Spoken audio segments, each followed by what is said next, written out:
400 mètres à découvert. Pas une seule cachette. 12 tireurs d'élite allemands sur le versant ouest. Chacun à son actif 30 à 40 victimes confirmées. À Sébastopol, pas une seule section n'avait traversé un champ pareil depuis une semaine. Ils ont essayé, compagnie après compagnie. Le résultat était le même. Des tireurs d'élite les fauchaient à mi-chemin. Et le bataillon de Larionov parcourut ses 400 mètres en 8 minutes. Sans un seul mort, sans un seul blessé. Zéro. À ce moment-là, les tireurs d'élite allemands étaient en position, avec leurs lunettes de visée, avec leurs munitions.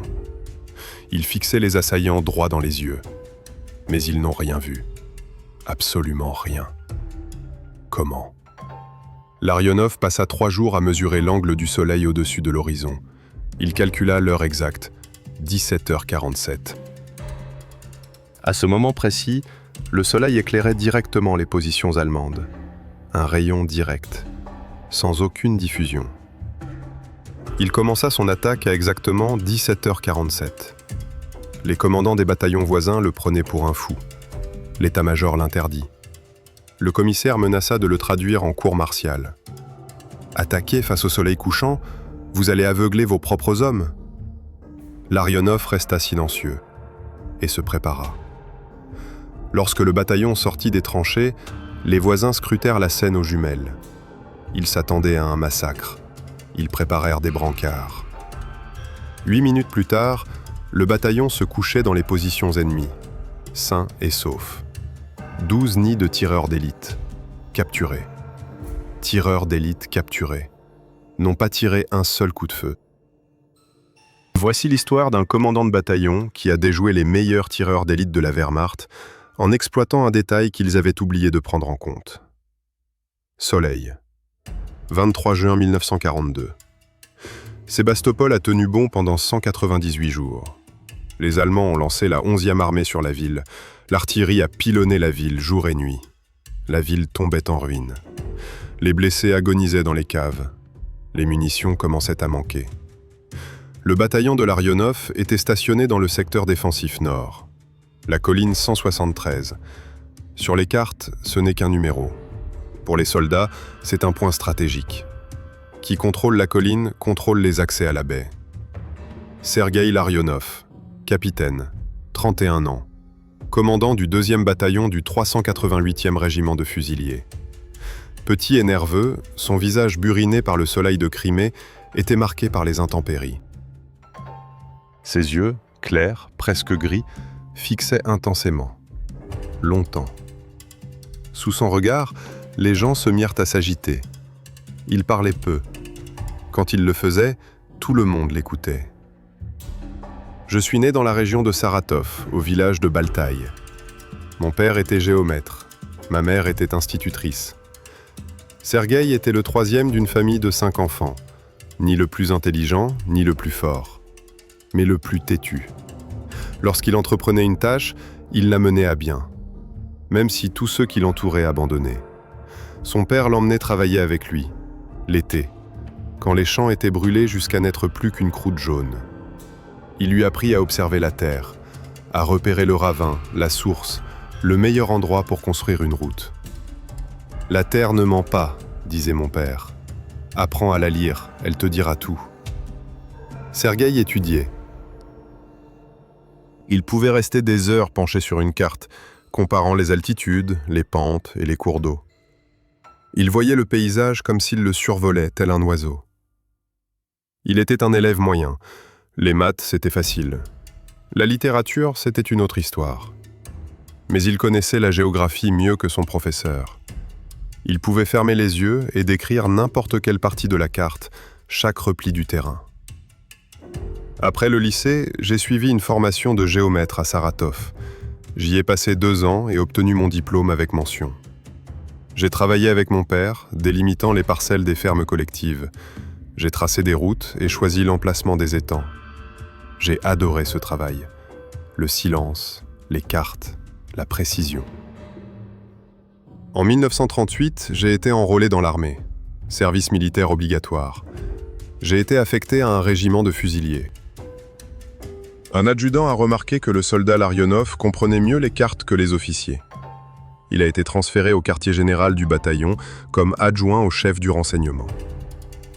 Au début de la guerre, Larionov était déjà lieutenant. Il commandait une compagnie. Il battait en retraite depuis la frontière. Il perdait des hommes. Il a vu des bataillons entiers périr parce que leurs commandants ne connaissaient pas le terrain. Ils attaquaient de front, à découvert. Ils étaient encerclés. Ils se rendaient. Larionov se souvenait de chaque erreur. Au printemps 1942, j'avais été promu capitaine. On m'a confié un bataillon, 320 hommes, épuisés, fatigués, après de violents combats dans le Donbass. Beaucoup étaient des bleus, de nouvelles recrues. Ils ne savaient pas vraiment se battre. Larionov prit le commandement du bataillon en 1 mois. Il leur enseigna non seulement des formules, mais aussi des techniques simples. Comment creuser des tranchées, comment choisir une position, comment progresser sous le feu ennemi, comment analyser le terrain. La terre est votre allié, répétait-il. Un ravin, un rocher, un repli de terre, utilisez-les tous. Ceux qui comprennent la terre survivront. Les soldats écoutèrent. D'abord d'une voix distraite, puis avec plus d'attention. La première bataille montra que Larionov savait de quoi il parlait. Le bataillon prit position sur la colline. Les Allemands attaquèrent, en 3 vagues. Larionov avait calculé tous les angles d'attaque à l'avance. Il positionna les mitrailleuses de manière à couvrir le moindre espace libre. Les Allemands battirent en retraite. Ils perdirent plus de 100 hommes. Larionov déplora 7 blessés. Après cette bagarre, les gens ont commencé à le traiter différemment. Le bataillon fut transféré à Sébastopol fin mai, par la mer, à bord d'un destroyer. Les Allemands bombardèrent le port. Ils manquèrent leur cible. Ils débarquèrent de nuit et prirent position. La hauteur 173 nous accueillit dans le silence. Étrange, tendu, comme avant un orage. Le commandant du régiment, le major Kovalev, les accueillit au poste de commandement. Un bunker à 3 étages, une lampe à pétrole, une carte sur la table. Larionov, j'ai entendu parler de toi. On dit que tu es intelligent. Sergueï resta silencieux. On verra bien, dit Kovalev en montrant la carte. Voici votre secteur, versant ouest, à 400 mètres des positions allemandes. Champ ouvert, pas un seul abri. Compris. Je ne comprends pas. Kovalev se redressa. Les Allemands ont des tireurs d'élite là-bas. 12 nids. Ils vous tuent net. On a perdu 140 hommes en 1 semaine. Comme ça. Un pas hors de la tranchée, et c'est fini. C'est un peu plus facile la nuit, mais ils tuent quand même. Ils ont des lunettes de visée nocturne. Larionov écouta en silence. L'ordre est de tenir les hauteurs, mais la communication avec le front est quasi inexistante. Si vous partez faire un rapport, rien ne garantit votre retour. On apporte la nourriture la nuit, en rampant. L'eau, c'est pareil. On évacue les blessés un par un. Et même comme ça, il y a des pertes. Avez-vous tenté d'attaquer ? 3 fois, cracha Kovalev. C'est inutile. Tu sors de la tranchée et tu tombes en 5 secondes. Les tireurs d'élite travaillent comme s'ils étaient sur un stand de tir. Calme, précis. Pas une seule cible manquée. Où sont-ils assis ? Kovalev figurait sur la carte. Versant ouest, altitude 191, juste ici. Ils ont une vue imprenable sur tout notre champ. Ils sont retranchés parmi les rochers, parfaitement camouflés. L'artillerie ne peut pas les atteindre, les cibles sont trop petites. Larionov regarda la carte, puis vers l'ouest, à travers l'embrasure de l'abri. Le soleil se couchait derrière les positions allemandes. Rouge, bas. Quelle heure est-il ? 20:05. Larionov acquiesça. Quand est-ce qu'on prend le pouvoir ? Demain à l'aube. Kovalev le regarda attentivement. Que prévoyez-vous ? Rien pour l'instant. Ne jouez pas les héros, prenez soin des gens. Votre tâche est de tenir bon, rien de plus. Mangez. Larionov sortit de l'abri et prit position. Le bataillon s'installait. Le caporal Sukhanov, son adjoint chargé des affaires économiques, répartissait les hommes dans les tranchées. « Camarade capitaine !» Sukhanov se mit au garde à vous. « Les hommes sont en place, les mitrailleuses sont installées, les munitions ont été distribuées. »« Bien, montrez-moi les environs. » Ils longèrent la tranchée, étroite, profonde, bien creusée par des soldats expérimentés. Des marches servaient de position de tir, des niches étaient aménagées pour les munitions. Ça et là, des bâches étaient étendues pour se protéger du soleil. Les soldats observaient le nouveau commandant de bataillon avec curiosité, voire avec appréhension pour certains. Un nouveau commandant est toujours une inconnue. Larionov regarda le versant ouest. 400 mètres, une pente douce. Pas de buissons, pas de rochers, rien. De la terre nue, brûlée par le soleil. Là-bas, sur le versant opposé, des tireurs d'élite étaient postés. Il sortit ses jumelles. Il les pointa. Il regarda longuement. Des rochers, des crevasses, des ombres. Quelque part là-bas, des positions. Mais il ne distinguait rien de concret. « Sont-ils bien cachés ?» demanda Larionov. « Très bien, » acquiesça Sukhanov. Les gardes ont aperçu des reflets dans les lunettes de visée, à plusieurs reprises. Mais ils n'ont pas pu déterminer d'où cela venait exactement. Ils ont tiré, puis se sont tus. Ils attendaient le prochain tir. Larionov baissa les jumelles. « Combien de pertes avons-nous subies ? » En une semaine, 17 morts, 23 blessés. Tous tués par des tireurs embusqués. Pas un seul par mortier ou mitrailleuse. Uniquement par des tirs de fusil. 40 personnes en une semaine, d'un seul bataillon. Larionov resta silencieux. « Il est formellement interdit de se présenter en journée », a ajouté Sukhanov. « C'est strict. Les contrevenants seront traduits en cour martiale. Mais il y aura toujours des gens qui viendront. Pour aller aux toilettes, pour boire, ou juste pour se changer les idées. C'est tout. » Larionov acquiesça. « Réunissez les commandants dans 1 heure, dans mon abri. Mangez. » Larionov descendit dans son abri. 2 mètres sur 3, plafond bas, couchette, table, lampe à pétrole, carte au mur. Il alluma la lampe. Il sortit sa tablette. Il déplia la carte. Hauteur 173. Hauteur 191. Distance 400 mètres. Altitude au-dessus des positions allemandes, 18 mètres. Il regarda la carte, puis la boussole, puis de nouveau la carte. Versant ouest. Le soleil se couche à l'ouest. Cela signifie que la lumière du soir éclairera directement les positions allemandes. Il se souvenait de son père, de leur conversation autour des cartes. Le soleil est aussi un outil, Serioza. Un géomètre doit tenir compte de la lumière. C'est une chose le matin, une autre le soir. Les ombres changent. Ce qui est visible le jour est caché le soir, et vice-versa. Larionov regarda sa montre. 21h30. Il remonta les marches jusqu'à la surface. Il sortit de la tranchée. Prudemment. Il garda la tête baissée. J'ai regardé vers l'ouest. Le soleil s'était déjà couché. Le ciel s'assombrissait. Les derniers rayons du soleil se dessinaient à l'horizon. Il retourna au banc des joueurs. Il écrivit dans son carnet. 23 juin.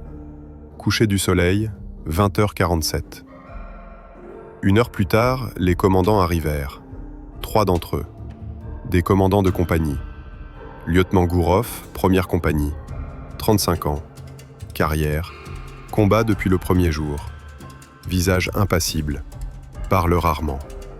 Mais va droit au but. Lieutenant Makarov, deuxième compagnie. 23 ans. Fraîchement diplômé. Inexpérimenté, mais consciencieux. Il obéit aux ordres et les exécute. Lieutenant Orlov, troisième compagnie. 26 ans. Ancien professeur de physique. Mobilisé. Combat depuis 6 mois. Intelligent. Réfléchi avant d'agir. Ils s'assirent sur les couchettes. Larionov se tenait près de la carte. « Vous connaissez la situation », commença-t-il. « 12 tireurs d'élite allemands sur le versant ouest, 400 mètres d'espace découvert. L'objectif est de tenir la position dominante. Les commandants acquiescèrent. Allons-nous attaquer ? Gurov a posé la question, directement, sans tourner autour du pot. Larionov le regarda. « Je ne sais pas encore, je dois étudier la situation. » « Il n'y a rien à étudier, » ricana Gurov. « Vous ne les atteindrez pas. Ils vous faucheront en deux. Cela a déjà été prouvé. » « Je sais. Alors pourquoi nous posez-vous la question ? Nous allons simplement rester là, comme tout le monde. Attendre que les Allemands partent d'eux-mêmes, ou qu'ils nous emmènent. » Larionov resta silencieux. « Ça ne me dérange pas de rester les bras croisés, » a ajouté Gurov. « Les gens sont fatigués. Laissons-les se reposer. L'essentiel, c'est de rester en vie. » Makarov et Orlov échangèrent un regard. Ils ne dirent rien. « D'accord, » acquiesça Larionov. « Reposez-vous. On reprendra le travail normalement demain. Organisez les équipes. Seuls les plus fiables seront de service. Gardez-les hors de vue. »« Oui, camarade capitaine. » Les commandants sont partis. Larionov se retrouva seul. Il s'assit à table et regarda la carte.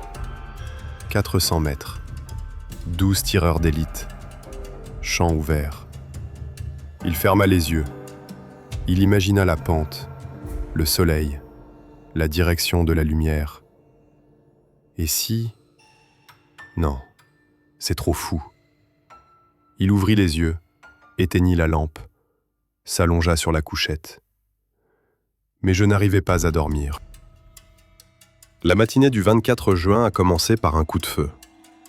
Larionov se réveilla en sursaut au son d'une détonation. Une détonation sèche. Un seul coup de fusil. Quelque part sur la droite, le long de la tranchée. Il sauta hors de l'abri et se mit à courir. Les soldats, blottis contre les parois de la tranchée, fixaient un point précis. Le soldat Petukov gisait près des marches, face contre terre. Son casque avait roulé sur le côté. Du sang coulait de l'arrière de sa tête, un mince filet se mêlant à la poussière. Que s'est-il passé ? Larionov s'assit à côté d'elle. « Il a passé la tête, camarade capitaine », répondit le caporal. « Il cherchait de l'eau, dans un bidon. Il pensait qu'il faisait encore nuit, qu'il ne le remarquerait pas. » Larionov leva les yeux au ciel. L'aube. Les premiers rayons du soleil pointaient à peine à l'horizon. Il faisait encore presque nuit. Et le tireur d'élite était déjà à l'œuvre. « Enlevez le corps », dit Larionov. « Et dites à tout le monde, ne quittez pas la tranchée, jamais, même la nuit. » Petukov fut le premier, mais pas le dernier.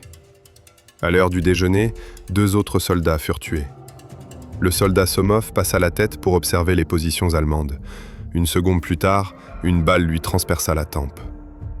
Le sergent-chef Koudriavtsev courut le long de la tranchée, trop près du parapet. La balle lui transperça la poitrine. 3 personnes en une seule journée. Comme ça, en une seconde d'inattention. Larionov convoqua les commandants. « Les pertes s'accumulent, il faut faire quelque chose. »« Que devons-nous faire ?» Gurov écarta les mains. « Silence, ne vous exposez pas. »« Les gens ne sont pas des robots, » rétorqua Orlov. « Il y aura toujours quelqu'un qui se laissera distraire, qui se fatiguera, qui n'en pourra plus. C'est tout. »« Alors qu'ils apprennent, » lança Gurov. « Ou qu'ils meurent, il n'y a pas de troisième option. » Larionov le fixa longuement.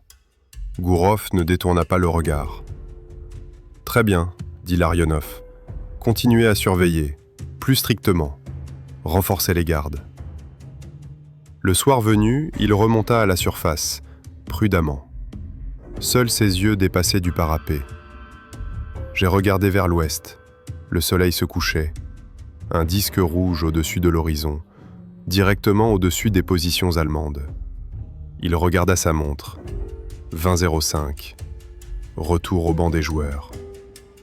A écrit 24 juin. Coucher du soleil, 20h05. Le lendemain, 4 personnes furent tuées.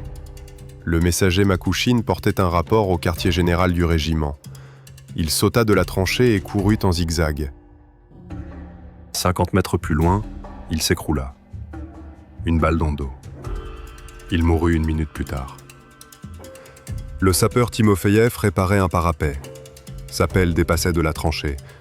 Le tireur embusqué attendait. Et lorsque Timofeyev se pencha pour vérifier son travail, il tira, en plein front.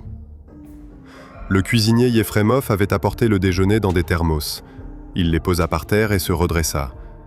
Une balle l'atteignit au cou. Le sang jaillit. Les thermos tombèrent. La soupe se répandit dans la tranchée. Les soldats fixèrent la flaque rouge. Ils ne parvenaient pas à distinguer la soupe du sang. Le 4e était le soldat Joukov, un bleu, 3 jours au front. Effrayé par les bombardements, il sauta de la tranchée et se mit à courir. Où aller? Il n'en savait rien. Un tireur d'élite l'abattit au 10e pas, d'une seule balle. 7 personnes en 2 jours. Le bataillon commençait à s'inquiéter. Les soldats marchaient le dos courbé, même au fond de la tranchée. Ils sursautaient au moindre bruit. Ils attendaient le sifflement d'une balle. Larionov a vu cela, et il n'a rien pu faire. Le soir du 25 juin, il remonta sur le parapet. Il contempla le coucher du soleil.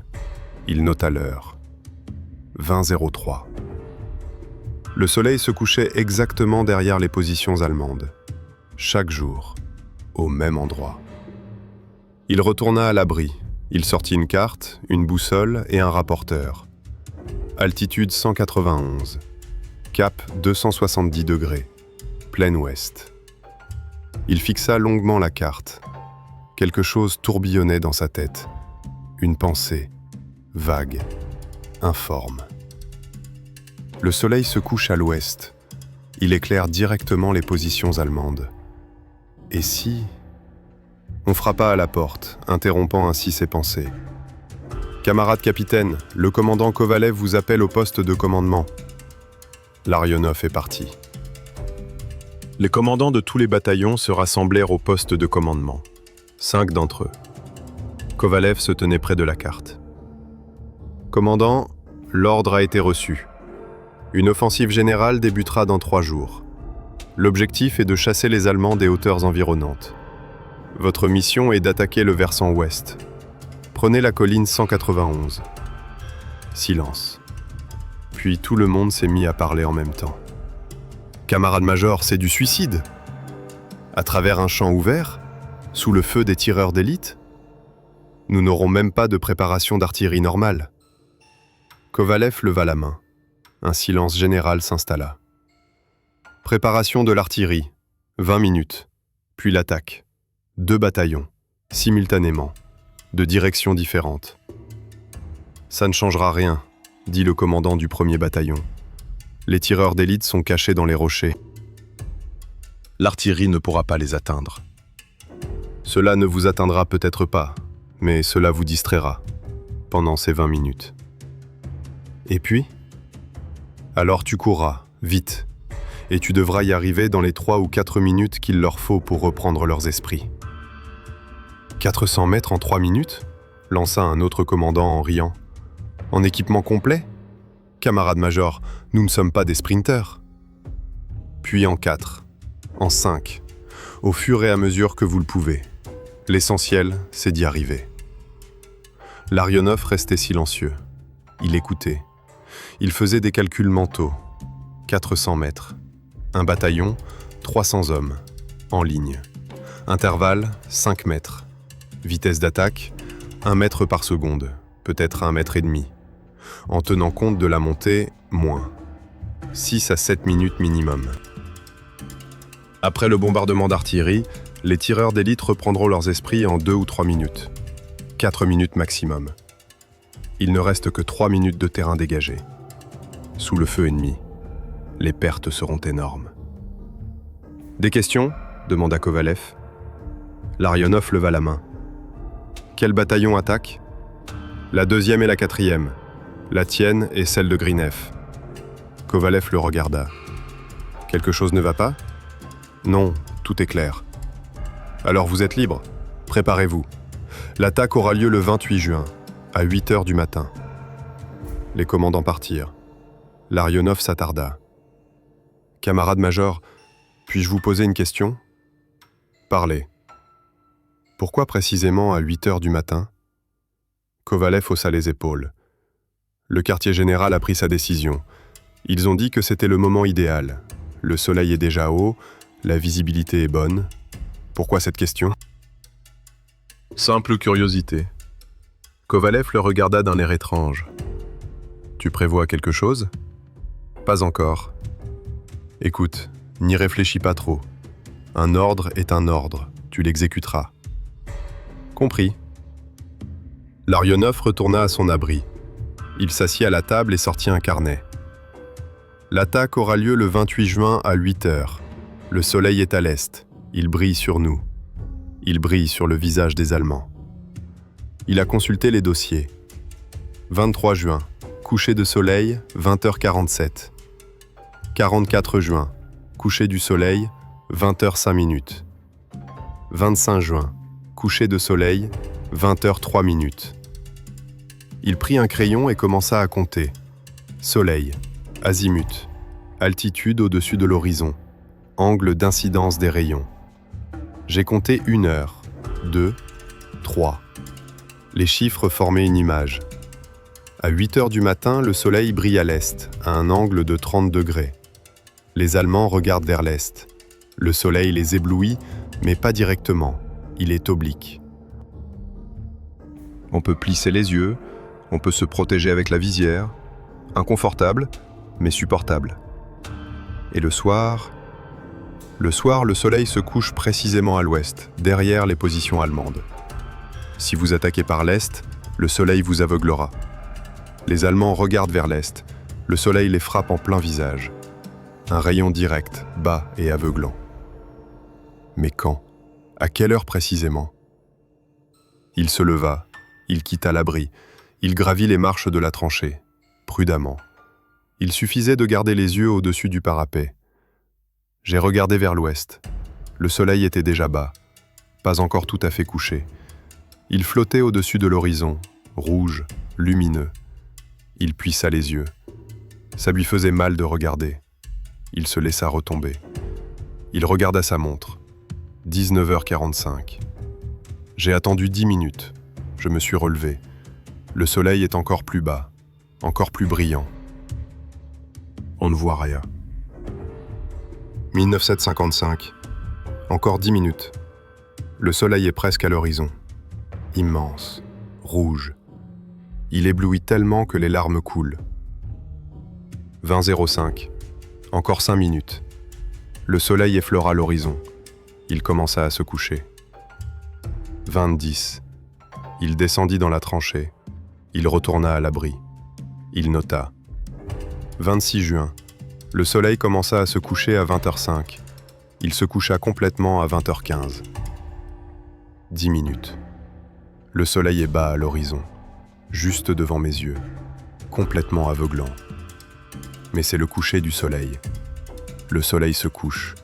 Il disparaît à l'horizon. Mais il a besoin d'un moment où le soleil est encore haut. Mais il brille toujours directement dans les yeux. Il prit le rapporteur, la carte, le compas. Altitude 191, cap 270 degrés, plein ouest. Le soleil se déplace dans le ciel, d'est en ouest. Le matin, il est bas. À midi, il est haut. Le soir, il redescend. Il se souvenait de l'école, des cours d'astronomie, de la trajectoire du soleil, des angles, des azimuts. Je me suis souvenu de mon père, de leurs conversations autour des cartes. Seriosa, souviens-toi, en juin, le soleil ne se couche pas exactement à l'ouest, il se déplace vers le nord. L'azimut du coucher du soleil est d'environ 290 degrés. Et à midi, le soleil est au sud. L'azimut est de 180 degrés. Larionov commença à dessiner des lignes, des angles, la trajectoire du soleil. Les positions allemandes se situent à un azimut de 270 degrés. Le soleil traverse cet azimut à quel moment ? Ni à midi, ni au coucher du soleil. Entre les deux. Il comptait, heure après heure, vérifiant, revérifiant. Les chiffres concordaient. Le soleil passe à un azimut de 270 degrés à environ... Il a examiné les calculs. 17h45. Plus ou moins 5 minutes. À cet instant, le soleil se situe à un angle de 15 à 20 degrés au-dessus de l'horizon. Bas. Mais pas encore au coucher du soleil. Il brille directement vers l'ouest. Directement sur les positions allemandes. Si vous attaquez maintenant, le soleil frappera les Allemands en plein dans les yeux. Bas. Éblouissant. Aveuglant. Larionov se pencha en arrière sur sa chaise. L'idée a pris forme. C'est clair. C'est clair. L'attaque n'aura pas lieu à 8h du matin, mais à 17h47, dans la soirée, lorsque le soleil brille directement sur les positions allemandes. Il imagina la scène. Le bataillon sort des tranchées. Il court vers l'ouest, droit vers le soleil. Les Allemands regardent vers l'est. Le soleil les éblouit. Un rayon direct. Ils ne voient rien. Seulement une lumière aveuglante. 8 minutes, peut-être 10. Jusqu'à ce que le soleil se déplace. Ou qu'il soit trop bas. De quoi couvrir 400 mètres. Il regarda la carte, puis les calculs, puis de nouveau la carte. Folie. L'attaque n'aura pas lieu le matin, mais le soir. Contre les ordres du quartier général, contre tous les règlements. Il sera abattu si ça ne marche pas. Mais si ça marche... Il referma le carnet et le cacha dans la poche de sa tunique. À vérifier. Précisément. Aucune erreur. Le 27 juin, à 17h30, il grimpa sur le parapet. Il regarda vers l'ouest. Le soleil était haut. Il brillait intensément, mais pas aveuglant. Il pouvait voir. J'ai attendu 10 minutes. 17h40. Le soleil s'était couché. La luminosité augmentait. La visibilité devenait plus difficile. Encore 5 minutes. 17h45. Le soleil est déjà bas. Il m'éblouit. Je dois plisser les yeux. Encore 2 minutes. 17h47. Le soleil était à hauteur des yeux. Bas. Immense. D'une luminosité insoutenable. Impossible de le regarder. J'avais les yeux qui piquaient. Tout autour de moi baignait dans une brume orangée. Larionov se couvrit les yeux de la main. C'était le seul moyen pour lui de voir quelque chose. Il se glissa dans la tranchée. Il nota. 27 juin, 17h47. Le soleil est exactement à hauteur des yeux. Rayon direct. Impossible à voir. Tout s'est mis en place. Le soir, il appela les commandants de compagnie. Gourov, Makarov, Orlov. Tous les trois arrivèrent. Ils s'assirent sur les couchettes. « Écoutez, » commença Larionov, « l'attaque aura lieu demain, à 8h du matin, ordre du quartier général. » Les commandants acquiescèrent, le visage sombre. « Les chances sont minces, » poursuivit Larionov. « Un bombardement d'artillerie ne changera rien. Les tireurs d'élite sont cachés dans les rochers. Ils sont hors de portée. Après le bombardement, ils se seront remis en 2 ou 3 minutes, et il nous faudra 6 ou 7 minutes pour les atteindre. Nous serons sous un feu nourri pendant 3 ou 4 minutes. On le sait, murmura Gurov. Et alors ? Les pertes seront lourdes. Nous perdrons la moitié du bataillon, peut-être plus. Un ordre est un ordre, dit Gourov en haussant les épaules. Ce n'est pas à nous d'en décider. Larionov le regarda, puis les autres. Et s'il existait une autre solution ? Silence. Quelle méthode ? demanda Orlov. Larionov sortit un cahier et le posa sur la table. Ne pas attaquer le matin, mais le soir, à 17h47. Gourov a ri, brièvement, avec colère. Êtes-vous fou ? Désobéissez-vous aux ordres ? Écoutez d'abord. Il n'y a rien à écouter. L'ordre est à 8h du matin. Donc nous partons à 8h du matin. Point final. Gourov, tais-toi, dit soudain Orlov. Laisse-le finir. Gourov se tut, mais il regarda Larionov avec méfiance. À 17h47, le soleil est juste au-dessus de l'horizon, commença Larionov. bas, brillant. Il éclaire directement l'ouest, directement sur les positions allemandes. Si nous attaquons à ce moment précis, nous irons droit dans le soleil. Mais les Allemands regardent vers l'est. Le soleil les éblouit. Ils ne voient rien, seulement de la lumière. Silence. 8 minutes, poursuivit Larionov. Peut-être 10, jusqu'au coucher du soleil. C'est suffisant pour courir 400 mètres, sans perte, ou presque sans perte. Makarov le regarda, les yeux écarquillés. Orlov fronça les sourcils. Il réfléchissait. Gourov secoua la tête. Absurde. Les tireurs d'élite sont des professionnels. Ils ont des lunettes de visée. Ils verront. Ils ne verront rien. Pas à travers le soleil. Les dispositifs optiques ne feront qu'aggraver leur cécité. Comment savez-vous ? J'ai vérifié. 3 jours de suite, à la même heure. Je suis monté sur le parapet. J'ai regardé vers l'ouest. À 17h47, impossible de voir. J'ai les yeux qui piquent, ma vision est floue. Tu as risqué ta vie pour ça ? Demanda Orlov. Oui.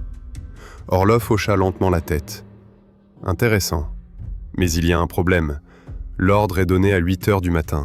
On ne peut pas y désobéir. Peu. Vous allez être abattu. Si ça ne marche pas, ils me tireront dessus. Si ça marche... Larionov haussa les épaules. On verra bien. Es-tu prêt à faire ça ? Demanda Makarov d'une voix calme. Oui, si cela permet de sauver le bataillon. Gourov se leva. Je ne participerai pas à ça. C'est de la folie. Vous allez détruire des vies. Ou je te sauverai. Non, tu veux juste te faire remarquer. Montrer à quel point tu es intelligent. Et des gens mourront, comme toujours. Il se retourna et sortit de l'abri. La porte claqua. Larionov regarda les 2 autres. « Et toi ?» Orlov resta silencieux. Il réfléchit. Puis il hocha la tête. « Je suis d'accord avec toi, c'est logique. Il y a un risque, mais les chances sont meilleures qu'elles ne l'étaient ce matin. » Makarov ? Le jeune lieutenant prit une gorgée. « Camarade capitaine, je ne sais pas. C'est contraire aux ordres, c'est... Ils pourraient me faire la même chose. Ils le peuvent. Je n'oblige personne. Décidez par vous-même. » Makarov baissa les yeux, silencieux. Puis il releva la tête. « D'accord, je viens avec toi aussi. » Larionov acquiesça. « Merci. Allez vous reposer. Demain sera une journée difficile. » Ils sont partis. Larionov se retrouva seul. Il s'assit à la table et regarda son carnet. Tout est calculé. Tout a été vérifié. Mais des doutes me taraudaient. Et si c'était une erreur ? Et si le soleil se couchait plus tôt ? Et si les tireurs d'élite le repéraient finalement ? Et s'il envoyait 300 personnes à la mort ? Il ferma les yeux. Il se souvenait de Petoukov, Somov, Koudriavtsev, Makouchine, Timofeyev, Efremov, Joukov. 7 personnes en 3 jours. Si nous attaquons demain matin, des dizaines de fois plus de personnes mourront. Il ouvrit les yeux. La décision était mûre. Il y aura une attaque. Ce soir, à 17h47. Quoi qu'il arrive. Il sortit une flasque. Il prit une gorgée. La vodka lui brûla la gorge. D'habitude, il ne buvait pas. Mais aujourd'hui, si.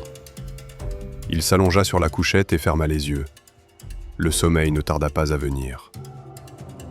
Matin du 28 juin, 8 heures. L'artillerie ouvrit le feu, grondement. Le sol trembla. Des obus explosèrent sur le versant ouest. Colonnes de fumée. Poussière. Grondement. 20 minutes. Incendie dû à l'ouragan. Puis, le silence. Larionov se tenait dans la tranchée. Il regarda sa montre. 8h20. Quelque part sur la droite, des sifflets retentirent. L'ordre. Le 4e bataillon passa à l'attaque. Larionov entendit des cris de « Hurrah !» le bruit des pas, le cliquetis des armes. Puis, des coups de feu. Un par un. Méthodiques. Des tireurs d'élite. Cris. Gémissements. Ordre des officiers. Larionov resta immobile. « Camarade capitaine, dit Soukhanov en le regardant. Ordre, attaquez !» Non. Que voulez-vous dire par non ? Nous attendons. Mais nous attendrons, ai-je dit. Les tirs sur la droite s'intensifiaient. Le 4e bataillon était embourbé. Les tireurs d'élite agissaient méthodiquement, calmement. 10 minutes plus tard, les tirs cessèrent. Le 4e bataillon battit en retraite. Les pertes furent énormes. Larionov a vu les secouristes extraire les blessés. Beaucoup. Énormément. Le messager arriva en courant de Kovalev. « Camarade capitaine, le commandant ordonne une attaque immédiate. » « Dites au commandant, j'attaquerai à l'heure que j'ai fixée. »« Mais, allez !» Le messager s'est enfui. 5 minutes plus tard, il est revenu en courant. « Camarade capitaine, le commandant menace de me traduire en cour martiale. Il ordonne une attaque immédiate. » « Dis-lui que j'attaque à 17h47. »« À 17 ans ? Le soir ? » ?»« Oui, allez-y. » Le messager s'enfuit en courant, le visage blême d'horreur. Larionov le savait.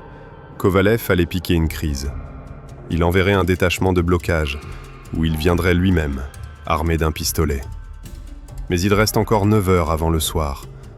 Peut-être que j'y arriverai. Il descendit dans l'abri et rassembla les commandants. Gourov ne s'est pas présenté. Il a envoyé un adjoint. Lui-même est resté dans son entreprise. « Écoutez, » commença Larionov. « L'attaque est à 17h47, précisément. Pas une minute avant, pas une minute après. Au coup de sifflet. On quitte les tranchées, on court en avant, aussi vite que possible, mais en formation, 5 mètres d'intervalle. Ne vous regroupez pas, ne vous laissez pas distancer. L'objectif est le versant ouest, les positions allemandes. Capturez les nids de tireurs d'élite, faites des prisonniers. Des questions ? Et si le quartier général envoyait un détachement de blocage ? Demanda l'adjoint de Gourov. Il ne l'enverra pas, il n'aura pas le temps. Il reste encore beaucoup de temps avant le soir. Et si le commandant venait en personne ? Il n'arrivera pas à temps non plus. Il est au poste de commandement, à 2 km d'ici. Quand il y arrivera, nous serons déjà à l'attaque. Orlov sourit. Tu as pensé à tout ? Oui. Et si ça ne marche pas ? Ça va marcher. D'où vous vient votre confiance en vous ? Mathématiques, astronomie, physique. J'ai vérifié, 3 jours. Tout correspond. Vous risquez votre vie. Et le vôtre aussi, je le sais. Mais demain matin, nous perdrons la moitié du bataillon, c'est certain. Et le soir, peut-être que nous n'en perdrons aucun. Makarov acquiesça. Je crois. Le député de Gourov resta silencieux, puis il hocha la tête à son tour. D'accord, essayons. Ça ne peut pas être pire. Alors allez-y, préparez les compagnies. À 17h30, alerte maximale. Pas de bruit, pas de mouvements inutiles. Les Allemands ne doivent rien soupçonner. Les commandants sont partis. Larionov se retrouva seul.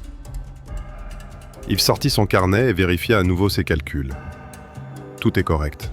Soleil, azimut, altitude au-dessus de l'horizon, heure, 17h47. 8 minutes de lumière aveuglante. Il ferma son carnet et regarda sa montre. 9h05. Il reste 8h42. La journée semblait interminable. Larionov ne tenait pas en place. Il arpentait la tranchée. Il vérifiait les soldats, les armes, les munitions. J'ai regardé le ciel, le soleil. Il se déplaçait lentement, si lentement. Kovalev arriva à l'heure du déjeuner, escorté par des gardes du corps, 2 mitrailleurs. Son visage était rouge de colère. « Larionov !»« Je suis là, camarade major. » Kovalev s'est approché et m'a fixé droit dans les yeux. « Vous avez refusé d'attaquer ce matin. Pourquoi ? » « Nous subirons de lourdes pertes demain matin. Le soir, aucune. »« Le soir ? Vous comptez attaquer le soir ? » « Oui, à 17h47. »« Êtes-vous fou ? » « Non, j'ai un plan. »« Quel est le plan ? » Larionov sortit un cahier. Il l'ouvrit. Il montra les calculs. Le soleil. À 17h47, il est à hauteur des yeux. Il éclaire directement les positions allemandes. Les Allemands seront aveuglés. Nous passerons sans perte. Kovalev regarda le carnet, puis Larionov. « Êtes-vous sérieux ?»« Oui. »« Le soleil ? Vous comptez sur le soleil ?»« Oui. Je le teste depuis 3 jours. Ça fonctionne. » Kovalev secoua la tête. « Larionov, je comprends. Vous voulez sauver des vies. C'est louable, mais c'est absurde. Les tireurs d'élite sont des professionnels. Le soleil ne les dérange pas. » Interférence, j'ai vérifié. Comment avez-vous vérifié ? J'ai escaladé le parapet. Au même instant, j'ai regardé vers l'ouest. À 17h47, impossible de voir. J'ai les yeux qui piquent. Tout se brouille, une tache blanche. Kovalev resta silencieux. Il réfléchissait. Bon, admettons que tu aies raison. Admettons que le soleil les aveugle. Pendant combien de temps ? 1 minute ? 2 ? 8, peut-être 10. Comment savez-vous ? J'ai compté. Le soleil se déplace de 15 degrés par heure, 1/4 de degré par minute. En 8 minutes, il aura avancé de 2 degrés. C'est suffisant pour que l'éblouissement disparaisse. Mais c'est aussi suffisant pour nous, pour courir 400 mètres. Kovalev le regarda longuement, puis il sourit. Zut, tu as vraiment tout compris. Oui. Et si ça ne marche pas ? Tu vas tirer. Pas moi, un tribunal militaire, pour insubordination. Je suis prêt. Kovalev soupira. Il regarda vers l'ouest, vers les positions allemandes, puis vers Larionov. D'accord, essaie. Mais si ça ne marche pas, je te conduirai personnellement à te faire fusiller. Compris. Une attaque à 17h47 ? Oui. D'accord. Je vais observer d'ici, avec des jumelles. Si vous échouez, je ne pourrai plus vous aider. Pas besoin. Je peux m'en occuper. Kovalev hocha la tête. Il se retourna et partit avec ses gardes. Larionov expira. Ses mains tremblaient. Il serra les poings. Les tremblements cessèrent. 17:00. Larionov monta sur le parapet. Il regarda vers l'ouest. Le soleil était encore haut et brillait intensément. Mais la visibilité restait bonne, sans être aveuglante. Il se rassit et regarda sa montre. 47 minutes. J'ai longé la tranchée. Les soldats étaient en position, armes au poing. Leur visage était tendu. Ils savaient que l'attaque était imminente. Il s'arrêta à la première compagnie. Gourov se tenait à l'écart, le regard fixé au sol. Gourov. Il leva la tête. Quoi ? Nous partons dans 40 minutes. Votre compagnie se trouve sur le flanc droit. L'objectif est de capturer 3 nids de tireurs d'élite. Ils sont situés à l'extrémité nord des positions. Je n'irai pas. Silence. Qu'est-ce que vous avez dit ? Je n'irai pas. Et je ne dirigerai pas l'entreprise. Ce serait du suicide. Larionov le regarda longuement. Puis il hocha la tête. Très bien, vous resterez ici. Votre équipe dirigera l'entreprise. Laissez-le diriger, où qu'il aille, mais la responsabilité vous incombe. Je sais. Larionov s'éloigna et retourna à son poste de commandement. 17:30. Les soldats s'alignèrent le long de la tranchée. Ils fixèrent leurs baïonnettes. Ils vérifièrent leurs munitions. Ils restèrent silencieux. Seule leur respiration se faisait entendre. Rapide, nerveuse. Larionov sortit un sifflet. Il le passa autour de son cou. Il regarda sa montre. 17:35, 12 minutes. Il ferma les yeux. Il imagina la scène. Le bataillon sort des tranchées. Il court vers l'ouest. Le soleil tape fort sur les Allemands. Il ne voit rien. Le bataillon atteint sa destination. Il prend ses positions. Tout devrait fonctionner. Cela devrait. 17:40, 7 minutes. Larionov monta sur la marche de la tranchée. Il regarda vers l'ouest. Le soleil était couché, déjà bas, commençant à l'aveugler. Mais ce n'est pas encore suffisant. Il s'est affaissé à nouveau. 17h45, 2 minutes. Les soldats restèrent immobiles, attendant le coup de sifflet. Leurs mains serraient leurs fusils, leurs jointures étaient blanches. Larionov monta une marche et passa la tête par-dessus le parapet. J'ai regardé vers l'ouest. Le soleil était pile à hauteur des yeux, immense, rouge. D'une luminosité insoutenable. Impossible de le regarder. Il se couvrit les yeux de la main et regarda sa montre. 17h46. 1 minute. Il se laissa glisser dans la tranchée. Il prit une profonde inspiration. Il expira. J'ai regardé ma montre. La trotteuse avançait à pas de tortue. 30 secondes. 20. 10. 5. 4. 3. 2.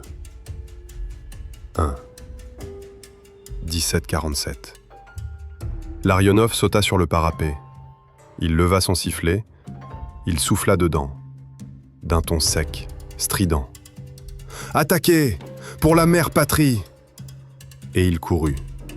300 hommes sortirent de la tranchée, d'un seul coup, comme un seul homme. Le cliquetis des armes, le grincement des ceintures, le martèlement des bottes sur les pierres. Larionov prit de l'avance. Il ne se retourna pas. Il savait qu'il le suivait. Le soleil tapait fort sur son visage, insoutenablement. Il plissa les yeux. Il courut vers la lumière. Droit dans le disque incandescent. À 10 mètres de la tranchée, silence. Pas un seul coup de feu.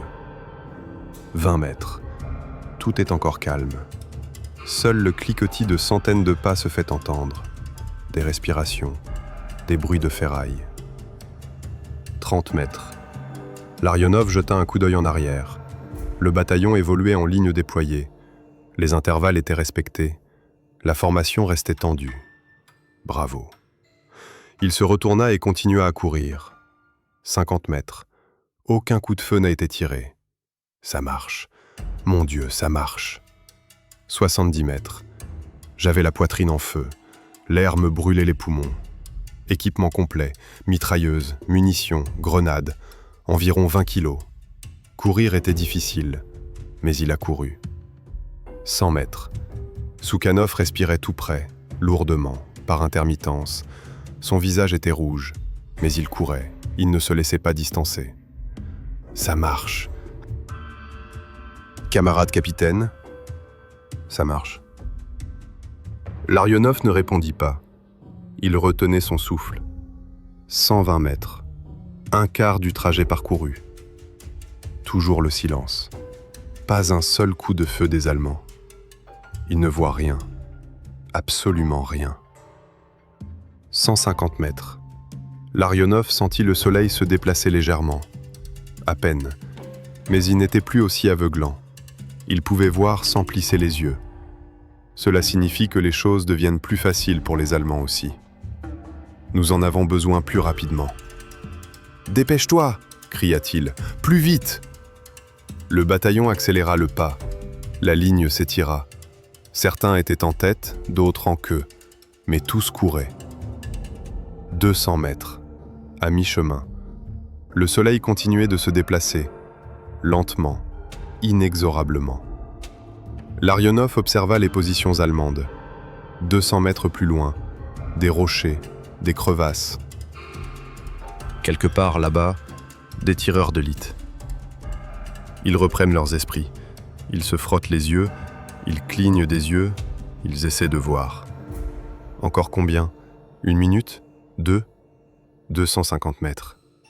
Le premier tir, coup unique, fusil, venant de quelque part à droite. Larionov entendit le sifflement d'une balle, haute, ratée, manquée. Le tireur d'élite tire à l'aveuglette, au hasard. Deuxième tir, troisième, quatrième. Toutes ont raté leur cible. Les balles sont passées trop haut ou sur le côté. Ils ne peuvent toujours pas voir. Ils tirent au son, au pif. « En avant! En avant !» Larionov agita la main. « N'arrêtez pas !» 300 mètres. 100 mètres jusqu'aux positions allemandes. Il y eut d'autres coups de feu. 10, 20. Les tireurs d'élite reprirent leurs esprits. Ils y voyaient mieux maintenant. Ils tiraient plus souvent. Un soldat tomba près de Larionov. Le lieutenant Makarov. Il trébucha. Était-il blessé? On ne savait pas. Il se releva et continua de courir. Son visage était déformé par la douleur. Son bras gauche était plaqué contre son flanc. Blessé. « Makarov, laisse-moi tranquille !»« Non, je courrai, jusqu'au bout !» Garçon têtu. 350 mètres. 50 mètres jusqu'aux positions allemandes. Larionov a vu des nids de tireurs embusqués, des rochers, des sacs de sable, des canons de fusil. Les Allemands tiraient, fréquemment, méthodiquement, mais toujours avec imprécision. Le soleil n'aveuglait plus complètement, mais il gênait encore. Éblouissement, yeux qui vacillent, taches de lumière. Quelqu'un est tombé sur la droite. Il a crié. Il s'est tu. Première défaite. Un autre est tombé sur la gauche. Il n'a pas crié. Il est simplement tombé face contre terre. Deuxième. Mais les autres ont couru. 300 mètres parcourus. Presque arrivé. 370 mètres. 30 mètres jusqu'aux positions allemandes. Larionov aperçut un tireur d'élite allemand, à une vingtaine de mètres, allongé derrière des rochers. Fusil à lunettes. Visé, tiré, rechargé, visé à nouveau. Calme, professionnel. Mais ses mains tremblent. Il plisse les yeux. Il ne voit toujours pas clairement. Tir. Raté. Larionov courut vers lui. 20 mètres. 15. 10. L'Allemand l'aperçut. Il retourna son fusil. Il prit la visée. En retard. Larionov sauta. Il tomba derrière les rochers. Il le frappa avec la crosse de son fusil. L'Allemand recula. Le fusil lui échappa des mains. Larionov frappa de nouveau. L'Allemand s'effondra. Une bagarre a éclaté tout autour. Brève, furieuse. Tirs de mitrailleuse, cris, choc des baïonnettes, explosion de grenades. Les Allemands résistèrent. Ils ripostèrent. Mais ils étaient peu nombreux. 12 tireurs d'élite contre 300 combattants. Ils n'ont pas eu le temps de se préparer. Ils n'ont pas eu le temps de se mettre en position défensive. L'attaque a été trop rapide, trop inattendue. Le premier nid de tireurs embusqués fut neutralisé en moins d'une minute. 3 Allemands, 1 tué, 2 capturés. Deuxième nid, en 2 minutes. 4 Allemands, 2 tués, 2 se sont rendus. Troisième, quatrième, cinquième. Les Allemands jetèrent leurs armes, levèrent les mains et crièrent « Ne tirez pas !» 10 minutes plus tard, le versant ouest était conquis. 12 nids de tireurs embusqués, 12 tireurs embusqués. 8 capturés, 4 tués. Larionov se tenait au sommet de la pente. Il respirait bruyamment. Ses mains tremblaient. Non pas de peur, mais d'adrénaline. Il se retourna. Le bataillon s'installait dans les positions conquises. Les soldats installaient des mitrailleuses, creusaient des tranchées et transportaient des munitions. Soukhanov s'approcha. Son visage était noirci par la poussière et la poudre. « Des pertes, camarade capitaine. »« Parlez. » 7 morts, 11 blessés, 3 grièvement. Larionov acquiesça. 18 personnes, sur 300. Le matin, nous aurions perdu 150, peut-être 200. Il regarda vers l'est. Le soleil était déjà plus haut dans le ciel. Il n'était plus aveuglant. Il brillait comme d'habitude. 17h55. 8 minutes se sont écoulées depuis le début de l'attaque. 8 minutes. Exactement comme il l'avait prévu. Tout s'est aligné. Jusqu'à 1 seconde. Il s'assit sur un rocher. Il sortit une gourde. Il prit une gorgée. L'eau était tiède, dégoûtante. Mais il but goulûment. « Camarade capitaine !» Larionov releva la tête. Orlov. Son visage était couvert de sang. Mais pas le sien, celui de quelqu'un d'autre. Les Allemands disent qu'ils ne nous ont pas vus. Du tout. Ils ont juste entendu des bruits de pas. Ils ont regardé, mais tout était blanc. Ils ne voyaient rien. Ils ont essayé de tirer en direction du bruit, mais ils ont raté leur cible. Et quand ils ont enfin pu voir, nous étions déjà là. Larionov acquiesça. « Bien, rassemblez les prisonniers, nous les enverrons à l'arrière. Ils seront interrogés. » « Oui. » Orlov marqua une pause. « Camarade capitaine, vous avez accompli l'impossible. » « Pas moi, le soleil. »« Mais vous l'avez calculé ?» Larionov haussa les épaules et ne répondit pas. Orlov est parti. Larionov était assis sur un rocher. Il regardait vers l'est, d'où il venait. Les tranchées en contrebas. Des lignes noires sur la terre jaune. Ils observaient de là. Ils le savaient. Les commandants, les soldats. Le commandant Kovalev. Tout le monde a vu comment le bataillon est passé à l'attaque, comment il a traversé 400 mètres à découvert, comment il a pris les positions allemandes. Aucune préparation d'artillerie, aucun appui blindé, aucun écran de fumée. Nous avons couru, et nous sommes arrivés. Le soir venu, un messager de Kovalev arriva en courant. « Camarade capitaine, le commandant vous ordonne de vous présenter immédiatement au poste de commandement. » Larionov se leva, il épousseta sa tunique, il vérifia son arme. « Je viens. » La marche était longue, 2 kilomètres à travers un sol criblé de cratères, en passant devant des cratères d'obus, des carcasses de voitures calcinées, des tombes. Tous les commandants s'étaient réunis au poste de commandement. Kovalev se tenait près de la carte. À côté de lui se trouvait le commissaire du régiment et un officier du quartier général de la division. Larionov entra et se mit au garde-à-vous. « Capitaine Larionov, j'arrive conformément à vos ordres. » Kovalev le fixa longuement, le visage impénétrable.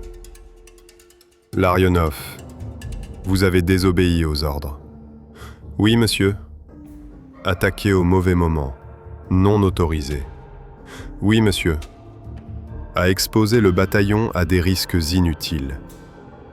Larionov resta silencieux. Et pourtant, Kovalev laissa échapper un petit rire. Nous avons mené à bien la mission avec des pertes minimales. Nous avons capturé les 12 nids de tireurs d'élite. Nous avons fait 8 prisonniers. Nous n'avons perdu que 18 hommes, dont 7 tués. Silence. Le 4e bataillon, qui a attaqué le matin, a perdu 120 hommes. Il n'a pas pu accomplir sa mission. Il a battu en retraite. Kovalev fit le tour de la table et s'approcha de Larionov. « Comment as-tu fait ?»« Le soleil, camarade-major. J'ai calculé l'angle, l'heure, l'azimut. À 17h47, le soleil éclairait directement les positions allemandes. Bas, puissant. Les Allemands furent aveuglés pendant 8 minutes. C'en était assez. » 8 minutes ? Oui, j'ai compté. Le soleil se déplace de 15 degrés par heure. Il se déplace de 2 degrés en 8 minutes. Suffisant pour que l'éblouissement disparaisse. Et suffisant pour que nous puissions courir 400 mètres. Le commissaire secoua la tête. Incroyable. Vous avez utilisé le soleil comme une arme. Pas moi, la nature. Un officier du quartier général de la division s'avança.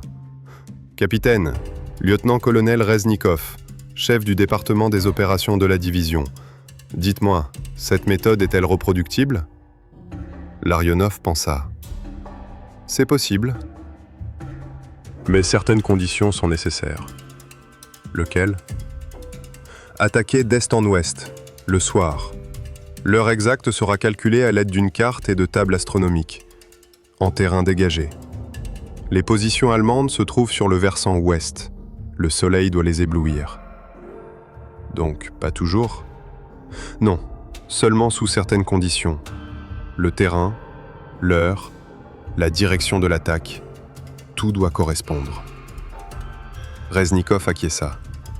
Je vois, mais le principe lui-même, utiliser les conditions naturelles pour aveugler l'ennemi, est précieux, très précieux.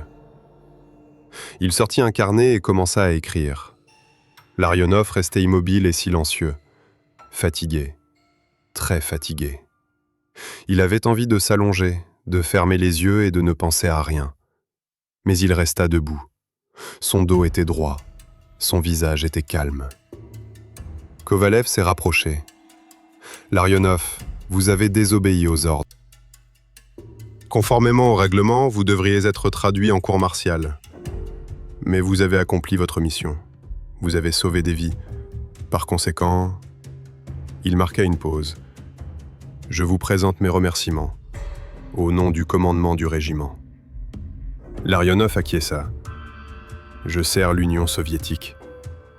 Et une dernière chose, je vous remets une distinction, l'ordre du drapeau rouge. Inutile, camarade-major, je viens de faire un calcul. Vous avez fait le calcul ? Demanda Kovalev en riant. Vous avez sauvé 300 vies. Ce n'est pas qu'un simple calcul, c'est un exploit. Larionov n'a pas répondu. Reznikov ferma son carnet. Capitaine, je vais faire mon rapport au quartier général de la division. Ils étudieront votre expérience. Peut-être l'adopteront-ils. Comme vous dites. Larionov sortit du banc de touche. L'air était frais et vivifiant. Le soleil se couchait déjà. Le ciel prenait une teinte rougeâtre. Il resta debout à contempler le coucher du soleil. Un disque rouge au-dessus de l'horizon, identique à ce jour à 17h47. C'est ce soleil qui a sauvé son bataillon. Ni tactique, ni bravoure, ni arme. Soleil. Il laissa échapper un petit rire. Son père avait raison. Le soleil est aussi un instrument. Je suis retourné à mes positions de nuit. Le bataillon dormait, les gardes étaient à leur poste. Tout était calme. Larionov descendit dans son abri. Il alluma la lampe et s'assit à table. Il sortit un carnet, l'ouvrit à une page blanche et commença à écrire. 28 juin 1942. Attaque de la colline 191. Heure, 17h47. Azimut, 270 degrés. Angle du soleil au-dessus de l'horizon, 16 degrés. Effet d'aveuglement, 8 minutes. Perte, 7 tués, 11 blessés. Mission accomplie. J'ai fermé l'ordinateur portable. Je l'ai posé sur la tablette. Il s'allongea sur la couchette et ferma les yeux. Je me suis endormi instantanément. Le matin du 29 juin, Larionov fut réveillé par le grondement de l'artillerie. Les Allemands avaient lancé une contre-attaque. Il a sauté hors de l'abri et a couru vers ses positions. Des obus ont explosé sur le versant est. Là où se trouvaient hier des positions allemandes, il y a maintenant des soldats soviétiques. Le bataillon de Larionov. Le bombardement dura 1 heure. Méthodique, furieux. Les Allemands tentèrent de déloger les soldats soviétiques des hauteurs conquises, mais les soldats ont tenu bon. Ils se sont retranchés pendant la nuit. Ils ont installé des mitrailleuses. Ils ont ramené des munitions. Après le bombardement, les Allemands passèrent à l'attaque. 2 compagnies, environ 300 hommes, avec des chars, 3 panzers. Larionov scruta les alentours à travers ses jumelles. Les Allemands avançaient lentement, prudemment. Les chars devant, l'infanterie derrière. « Feu !» ordonna-t-il. Les mitrailleuses ont ouvert le feu, de longues rafales. Les balles traçantes dessinaient des lignes dans l'air. Les Allemands se mirent à couvert. Les chars s'immobilisèrent. Ils firent pivoter leurs tourelles. Ils commencèrent à tirer. Des obus explosèrent autour des positions du bataillon. La terre s'affaissa. Des rochers volèrent dans toutes les directions. Mais les combattants ne reculèrent pas. Ils tirèrent. Ils lancèrent des grenades. Ils tinrent bon. L'attaque s'est essoufflée au bout d'une demi-heure. Les Allemands ont battu en retraite. Les chars ont fait demi-tour. Ils sont partis. Il restait une trentaine de personnes sur la pente, tuées et blessées. Larionov a fait le tour des positions, vérifiant l'état des soldats. Il y avait des pertes, 5 tués et 8 blessés. Mais les sommets restaient les leurs. Le soir venu, un messager arriva en courant. « Camarade capitaine, vous êtes convoqué au quartier général de la division. »« Quand ?»« Tout de suite, la voiture attend. Larionov a cédé le commandement à Orlov. Il est parti. » Le quartier général de la division était situé au sous-sol d'une usine détruite, à 3 km de la ligne de front, relativement sûre. Larionov descendit les marches. Un long couloir, des portes, des panneaux. Département des opérations, renseignements, communication. Il fut conduit au bureau du chef d'état-major, colonel Jmakin, 50 ans, cheveux gris, visage fatigué. Capitaine Larionov ? Je. Asseyez-vous. Jmakin désigna une chaise. J'ai entendu parler de votre agression. Inhabituelle. Très inhabituelle. Je sers l'Union soviétique. Dites-moi plus. Comment vous est venue l'idée ? Larionov raconta l'histoire, brièvement, clairement. Observation solaire, calcul, test, décision d'attaquer le soir. Jmakin écoutait attentivement. Il hochait la tête et prenait des notes. Je vois. Dites-moi, vous avez étudié ça quelque part, l'astronomie, les calculs ? Non. École de géomètre. Mon père m'y a formé. À lire une carte, à s'orienter grâce au soleil. Et cela suffisait pour calculer le moment de la cécité ? Oui. Et aussi la physique scolaire, l'astronomie, les angles, les trajectoires. Jmakin secoua la tête. Formidable. Un capitaine ordinaire, un ancien géomètre. Il a accompli ce que beaucoup d'officiers d'état-major n'ont pas pu faire. Larionov resta silencieux. Très bien. Merci pour l'information. Vous pouvez y aller. Jmakin marqua une pause. Oh, une dernière chose. Votre fiche de décoration a déjà été envoyée. L'ordre du drapeau rouge. Vous l'avez bien mérité. Merci, camarade colonel. Larionov est parti. Il est retourné au front. Le bataillon conserva les positions conquises pendant 1 semaine supplémentaire. Les Allemands attaquèrent à 2 reprises. À chaque fois, ils battirent en retraite. La colline tint bon. Puis vint l'ordre de repli. Repli général. Sébastopol ne peut être tenu. Évacuation. Le bataillon de Larionov fut le dernier à se replier. Il assura la couverture et tint les hauteurs jusqu'au bout. Le 5 juillet, ils abandonnèrent leur position. De nuit, discrètement. Les Allemands ne s'en aperçurent qu'au matin. Larionov et les survivants du bataillon furent évacués par bateau vers Novorossiysk. Là, ils se regrouperaient. Renfort, repos. 3 semaines. Puis retour au front. Mais c'est une autre histoire. Mais l'histoire avec le soleil ne s'est pas terminée le 28 juin. 1 mois plus tard, Larionov reçut un colis, provenant du quartier général de l'armée. À l'intérieur se trouvait un morceau de papier. Le capitaine S.P. Larionov est félicité par le commandant de l'armée pour son initiative et son ingéniosité au combat. Son expérience dans l'utilisation des conditions naturelles pour aveugler l'ennemi a été remarquée. Remarque. Ne pas utiliser. Remarque. Larionov sourit. Il plia le papier et le mit dans sa poche. Je savais que ça arriverait. La méthode est trop spécifique, trop dépendante des conditions, le terrain, le moment, la direction de l'attaque, la météo. Tout doit être réuni. La prochaine fois, ça pourrait ne pas correspondre. Mais ça a fonctionné une fois. Ça a sauvé 300 vies. Ça suffit. Automne 1942. Larionov combattit à Stalingrad. Il commandait le même bataillon. Ou plutôt, ce qu'il en restait. 120 hommes, soit 1/3 de l'effectif autorisé. Les renforts continuaient d'arriver, mais pas assez. Il n'y avait pas assez d'hommes. De plus en plus souvent, on enrôlait des bleus, des vieux routiers. Larionov leur a appris, patiemment, avec persévérance. Comment lire le terrain, comment s'enfuir, comment se déplacer sous le feu ennemi. Beaucoup n'ont pas vécu assez longtemps pour voir la seconde bataille. Mais ceux qui y sont parvenus sont devenus de véritables combattants. Un jour d'octobre, un jeune lieutenant l'aborda. Il venait tout juste de terminer ses études. « Camarade capitaine, lieutenant Borisov, arrivez à votre bataillon. » Larionov le regarda. Un garçon, une vingtaine d'années. Ses yeux brillaient. Il voulait se battre, être un héros. « Bien, tu iras dans la 3e compagnie, chez Orlov, Il t'apprendra. Oui.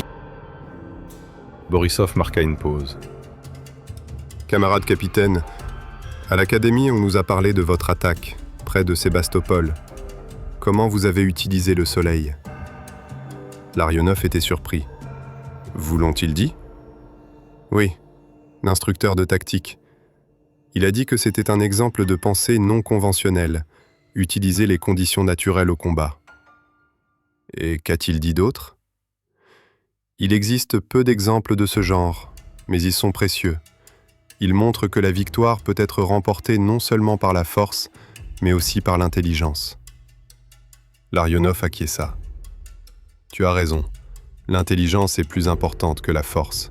Souviens-toi de ça. Je m'en souviendrai, camarade capitaine. Borisov partit. Larionov resta seul. C'est ce qu'il raconte, dans les écoles, aux futurs officiers. Très bien, faites-le savoir. Laissez-les réfléchir. Peut-être que quelqu'un d'autre trouvera une idée similaire. Utilise le vent, ou la pluie, ou le brouillard, ou autre chose. La nature est une alliée. Il suffit de savoir comment l'utiliser. Hiver 42. Larionov fut blessé. Des éclats d'obus dans l'épaule. Rien de grave, mais on l'envoya à l'hôpital, pendant 2 semaines. J'étais allongé là, je m'ennuyais. Je voulais retourner au front. Un commandant s'approcha de lui, du quartier général du front, avec une tablette. « Capitaine Larionov ?» Je Commandant Kulikov, département des opérations de front, pouvons-nous parler? Certainement. Kulikov s'assit sur la chaise à côté du lit et sortit des papiers de sa tablette. Une question concernant votre attaque près de Sébastopol le 28 juin. Vous avez utilisé la lumière du soleil pour aveugler l'ennemi. Oui, qu'est-ce qui ne va pas chez elle? Nous étudions la possibilité d'appliquer cette méthode dans d'autres contextes. Nous avons besoin de vos conseils. Larionov se redressa sur son coude. Il s'intéressa à lui. Je vous écoute. Kulikov déplia la carte. Voici la zone, à l'ouest d'Oriev. Les positions allemandes sont sur la colline, altitude 203. Les nôtres sont en contrebas. Il faut attaquer. Le commandement veut utiliser votre méthode, attaquer en soirée, d'est en ouest. Le soleil éblouit les Allemands. Larionov regarda la carte. Il l'étudia. Azimut, altitude, distance. Il secoua la tête. Ça ne marchera pas. Pourquoi? La colline n'est pas adaptée. Regardez, les positions allemandes se trouvent sur le versant nord, pas sur le versant ouest. Le soleil les frappera sur le côté, pas de face. Il n'y aura aucun effet d'éblouissement. Kulikov fronça les sourcils. La méthode n'est donc pas universelle? Non. Des conditions spécifiques sont nécessaires. Les positions ennemies se situent impérativement sur le versant ouest. L'attaque doit impérativement venir de l'est. Le timing est calculé avec précision. De plus, il faut un espace dégagé. Si une seule de ces conditions n'est pas remplie, cela ne fonctionnera pas.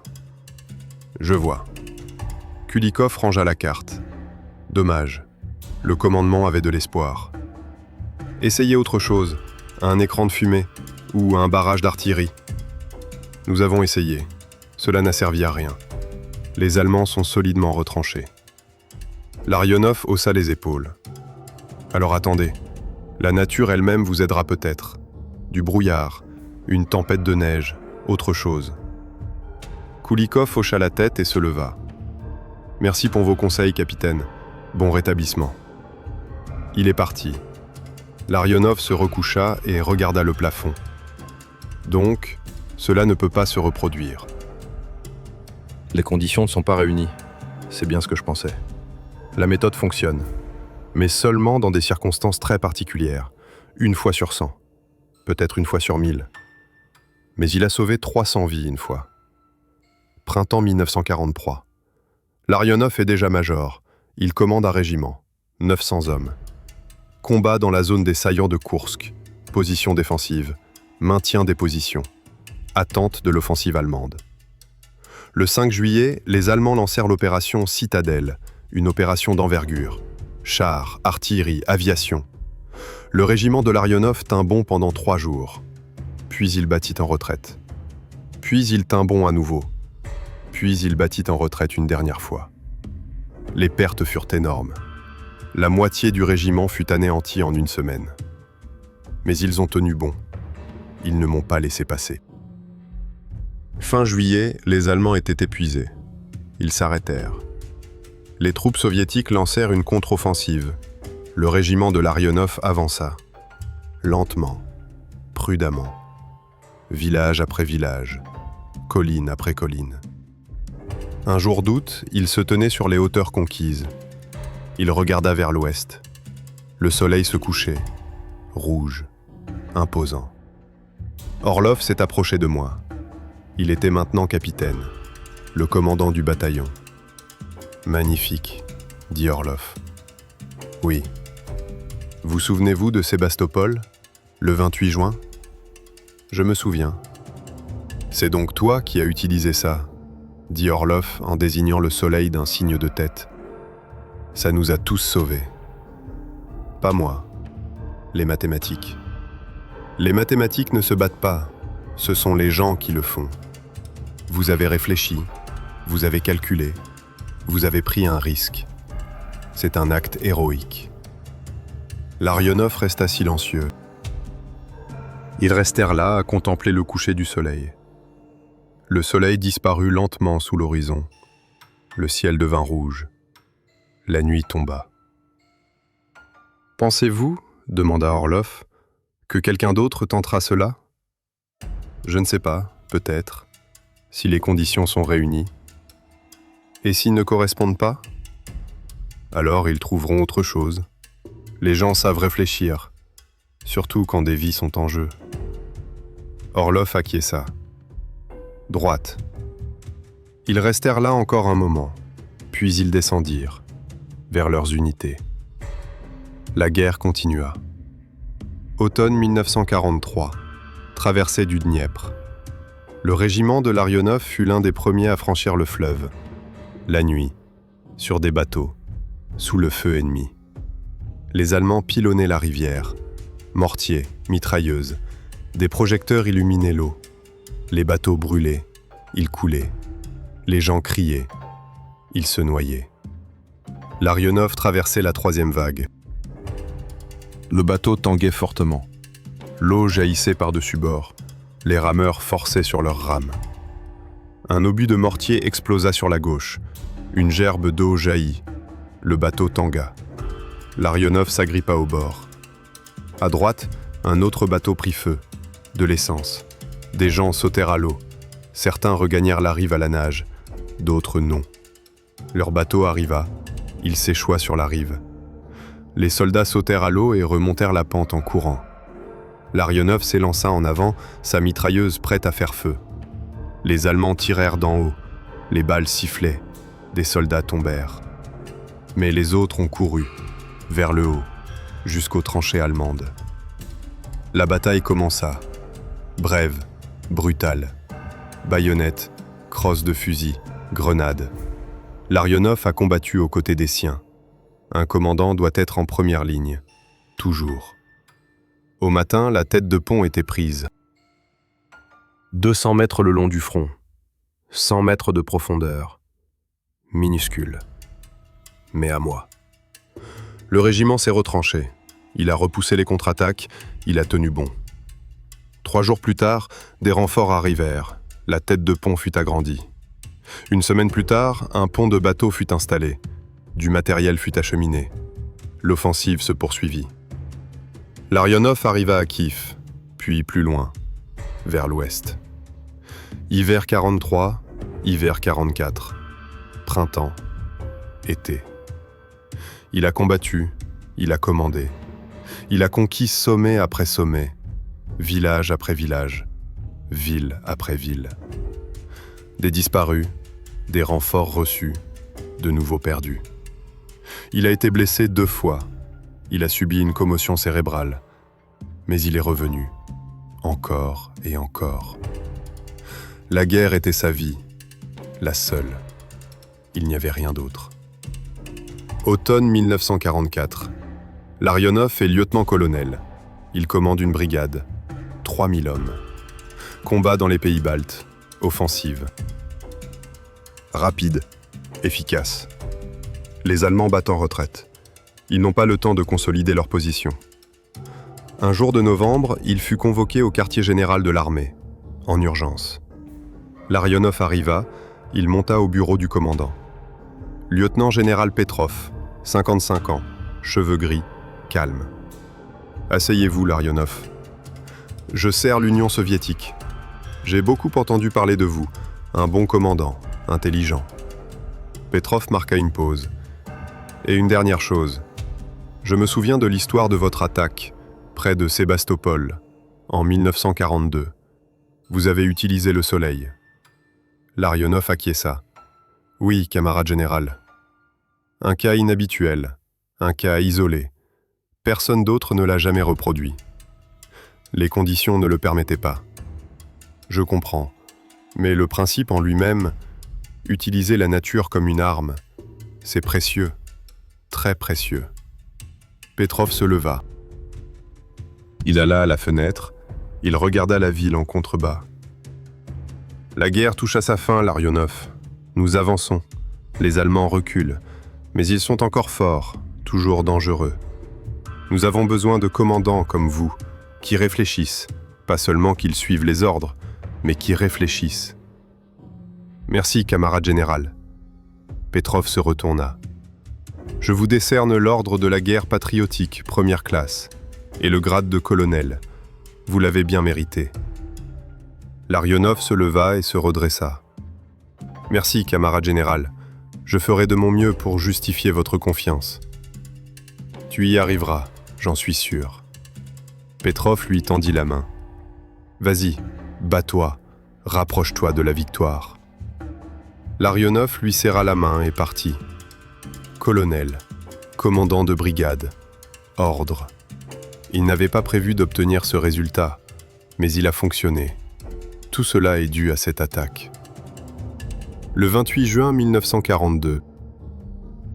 Ce jour-là, il a pris un risque. Il a utilisé le soleil.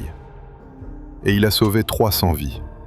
Une attaque, 8 minutes, 400 mètres. Tout a changé. Hiver 1945. Larionov combat en Prusse orientale. L'offensive est intense. Les Allemands résistent farouchement. Chaque maison est une forteresse, chaque rue un champ de bataille. La brigade de Larionov prend ville après ville, lentement, au prix de combats, au prix de pertes. Le 9 février, ils approchèrent de Königsberg, une immense ville fortifiée. Les Allemands étaient déterminés à la tenir jusqu'au bout. L'assaut commença le 6 avril. L'artillerie pilonna la ville pendant 4 jours. La ville brûla. Ruines, fumée, cendres. Le 9 avril, les Allemands se rendirent. La garnison capitula. La brigade de Larionov était stationnée à la périphérie de la ville. Les soldats étaient assis sur le blindage de leurs chars. Ils fumaient et se reposaient. La guerre est-elle terminée pour eux? Non, elle n'est pas encore terminée. Berlin est en tête. Mai 1945, Berlin. Les combats finaux. Les Allemands résistent, mais sans espoir. Ils résistent, tout simplement, parce qu'ils ne connaissent pas d'autre solution. La brigade de Larionov prend d'assaut le Reichstag. Non, pas le Reichstag lui-même, les bâtiments alentours. Ils servent de couverture à ceux qui l'assaillent. Le 2 mai, les tirs se sont calmés. Silence. Étrange, inhabituel. La guerre est finie. Larionov se tenait dans une rue de Berlin. Il contemplait les ruines, de la fumée, des cendres. 4 ans, de 1941 à 1945. 4 années de guerre. Il a survécu. Il a atteint Berlin. Il a vu la victoire. Orlov s'est approché de moi. Il était maintenant major, commandant de régiment dans la brigade de Larionov. « C'est fini », a déclaré Orlov. « Oui. » Vous vous souvenez comment tout a commencé? Sébastopol, cet attentat. Je me souviens. Pensiez-vous alors que nous atteindrions Berlin? Non, Je pensais que nous allions mourir à cette altitude. Orlov sourit. Et nous avons réussi, grâce à vous. Vous nous avez sauvés. 300 personnes. Beaucoup sont arrivées à Berlin, beaucoup sont mortes, mais la plupart ont survécu. Larionov le regarda. Je viens de faire le calcul, j'ai utilisé le soleil. Vous avez fait bien plus. Vous avez démontré que la victoire peut être remportée non seulement par la force, mais aussi par l'intelligence. C'est plus important que n'importe quelle médaille. Ils restèrent silencieux, puis ils rejoignirent leur groupe, leur brigade. Les soldats étaient assis près des feux, préparant du porridge, riant et se réjouissant. La guerre est finie.